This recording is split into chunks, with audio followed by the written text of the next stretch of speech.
Welcome back to the Advice Pod. My name is Kyle. This is Raysean. This is Breck. And we have a r/am I overreacting? Am I overreacting about my friend making Bible fan fiction? Throwaway time, since I don't want anyone I know knowing it's me.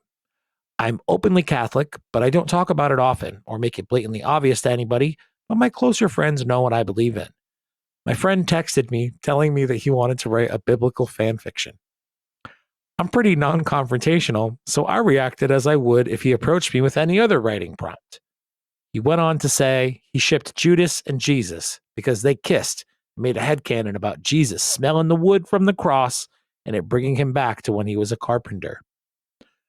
When he told me this on the inside, I felt like it was kind of disrespectful to treat a holy book like a narrative. That's hilarious. Sorry. Fuck you, Raysean. You just got me.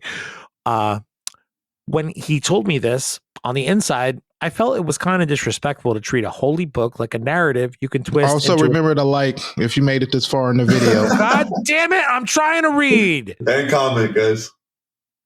When he told me this on the inside, I felt it was kind of disrespectful to treat a holy book like a narrative you can twist into an angsty romance, enemies to lovers fan fiction.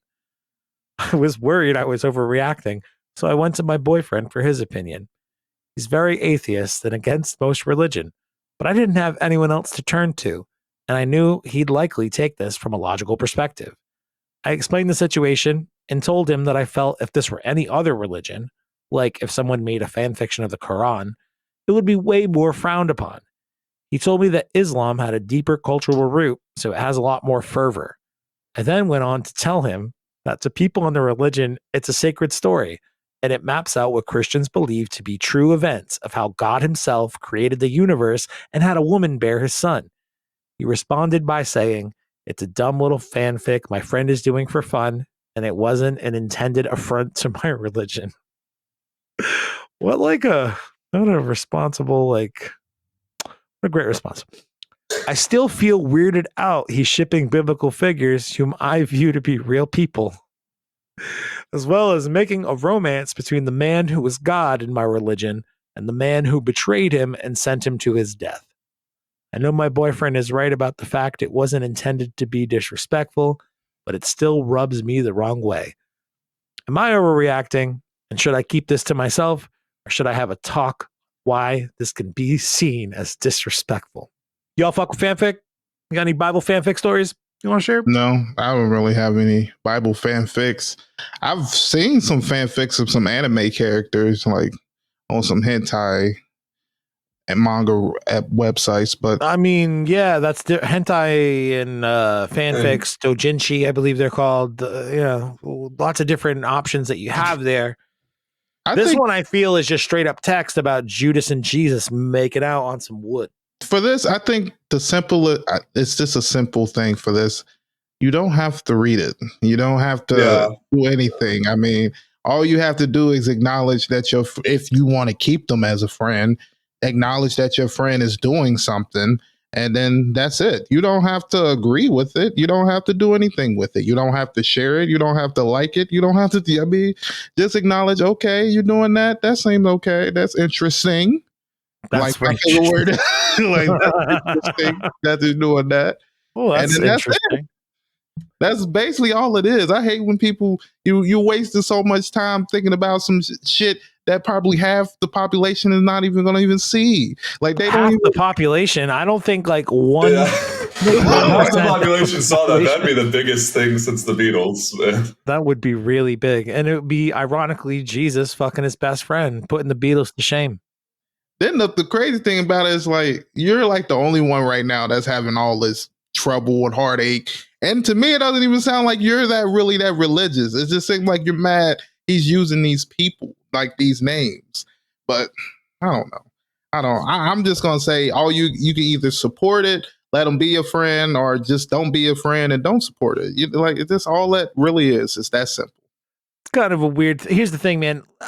I get that you don't have to read it or whatever, but like if I had a friend tell me about this in the first place, like you said, Ray, you then have to do like the inventory and be like, why am I friends with this person? I don't have to be, so I won't be.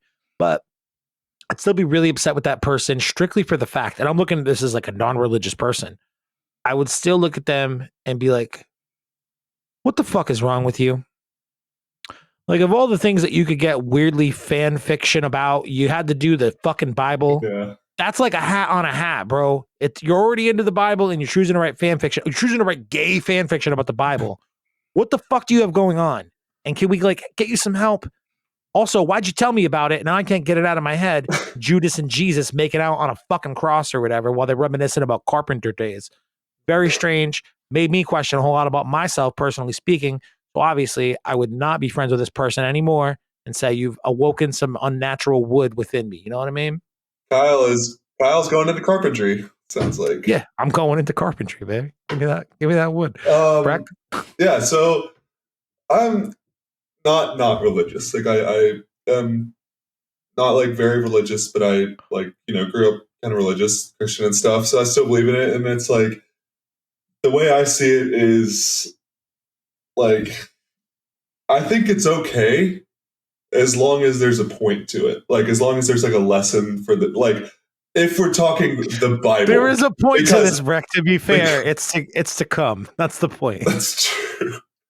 But I'm saying like this person looking at it from a religious perspective, this is what I would think she needs to say to her friend is like, if you look at the Bible in all the different books, Book of David, Book of John, Book of Luke, these are just dudes that were like, hey, here's some stories that I'm going to like take secondhand pretty much and write them in my words.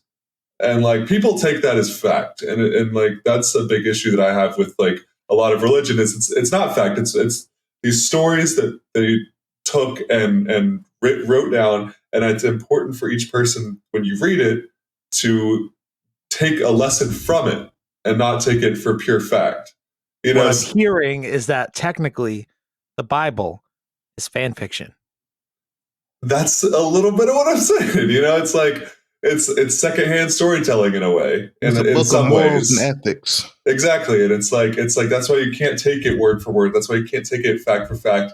And so like if this person is looking at it in a religious way, the person who posted this, they need to go to their friend and say, hey, if you're really wanting to do this about the Bible, it's okay if people come to it, but maybe also teach a lesson in the process. You know what I mean?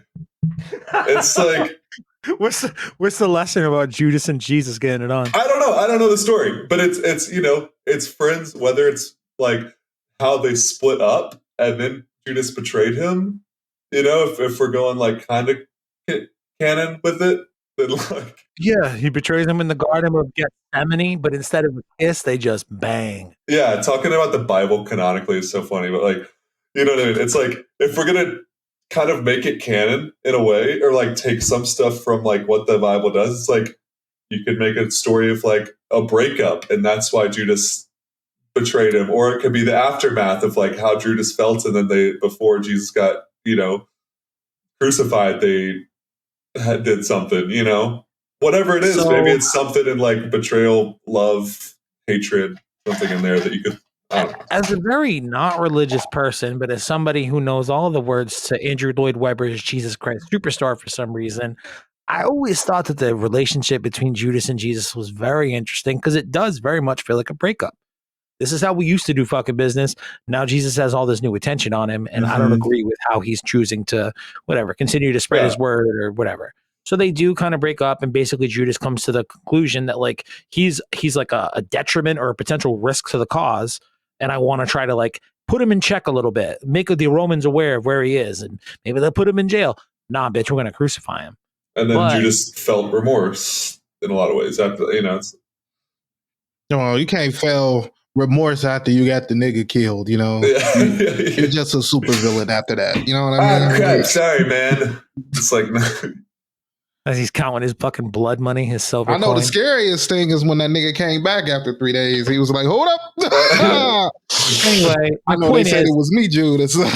See why this kid, looked at that relationship in a way where, like, what if In my version of the Bible, they made cool and they were all on the same team and they beat the Romans and Jesus never got crucified. And then Jesus becomes like a superhero, kind of like Batman or Superman. And he flies around the world and sometimes he helps Santa out on Christmas. Just say there was a lot of sword fighting. Like penises? A lot of sword fighting. Like penises.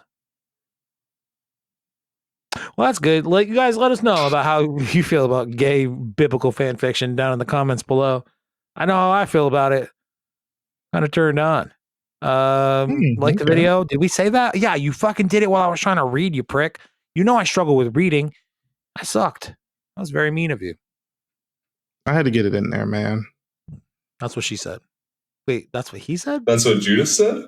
That's what Jesus said to Judas, because... No, wait, that's what Judas said to Jesus, because Judas fucked Jesus over once again, one more time. I just know whatever... This whole section of the Bible has a lot of wood in it. So... Don't be a butt cheek, guys. Tune in for our next episode next week. Yes, I don't know who's here next week, but all I want to do now is run off and listen. It might be your daddy.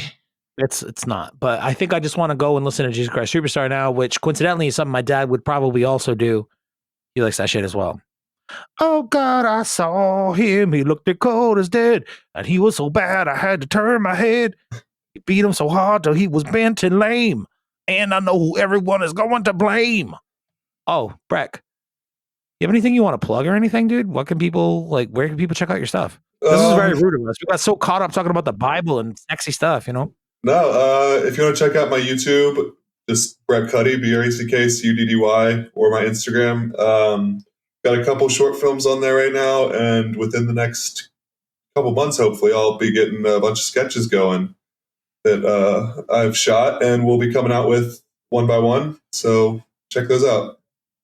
Quality production and quality writing. Make sure it's like Raysean checked out his stuff while we were recording earlier on one of the breaks in between segments, and he's like, "Oh wow, this looks pretty good." You know, like you look at somebody's sketches and it's like, "Oh yeah, I probably won't watch this."